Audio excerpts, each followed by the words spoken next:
রমজানে শুরু হওয়া এবারের বইমেলায় ক্রেতা দর্শনার্থীর উপস্থিতি অনেকটাই কম। শনিবার সাপ্তাহিক ছুটির দিন হলেও শুরুতে পাঠক লেখকের উপস্থিতি ছিল কম। তবে বেলা বাড়তে থাকলে বাড়ে পাঠকের সংখ্যাও।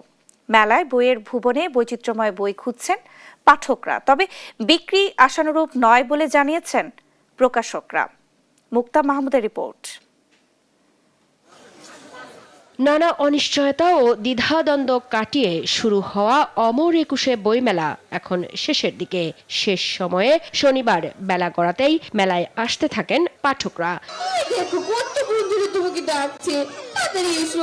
সাপ্তাহিক এই ছুটির দিনে সকালবেলায় শিশু প্রহর দিয়ে শুরু হয় বইমেলা। খুদে পাঠকেরা তাদের পছন্দের বই কিনছে ঘুরে ঘুরে। কারো বা কমিক্স, কারো বা কবিতার বই পড়তে ভালো লাগে। পছন্দের লেখকদের বই কিনছেন তারা। আমার বইয়ের প্রতি অতটা ইন্টারেস্ট নাই, বাট যদি চুজ করতে হয় আমার কমিক্স অনেক ভালো লাগে। এসবের গল্প আমি আজ পড়েছি।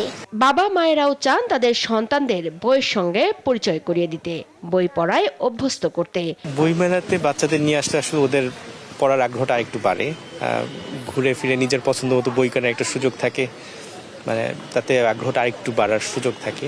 আমরা তো ওদেরকে পড়াই, তো কিছু পড়ার রিলেটেড বিষয় থাকে, তো এটা আমরা বইয়ের সাথে কানেক্ট করে, নতুন নতুন বইয়ের সাথে কানেক্ট করে বাচ্চাদেরকে একটু অ্যাডজাস্ট করতে পারি। এই জন্য মূলত ওদেরকে নিয়ে আসা, পরিবেশটা ঘুরিয়ে দেখানো।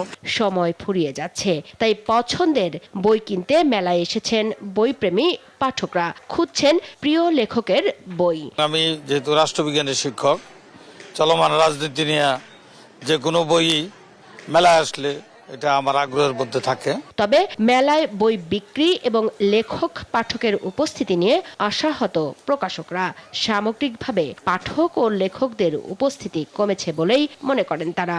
মেলা হলো, কথা রক্ষা হলো, কিন্তু মেলায় আমাদের যারা প্রকাশনা সংস্থাগুলো আছে, বিভিন্ন প্রকাশকরা, আমাদের জাস্ট উপস্থিতিটা হয়েছে। অর্থনৈতিক দিকে চিন্তা করলে আমরা কেউই সফল নই। বিক্রিটা আসলে খুব একটা ভালো হয় নাই। আপনারা তো দেখতেই পাচ্ছেন কি অবস্থা। তার মধ্যে গতকাল একটা বৃষ্টি হয়েছে, বৃষ্টিতে প্রায় 1-1.5 ঘন্টা মতো অফে ছিল স্টল। আর অনেকগুলো বই নষ্ট হয়েছে আমাদের, তো বইগুলো আমরা একটু পরে শুকানোর জন্য বের করতেছি।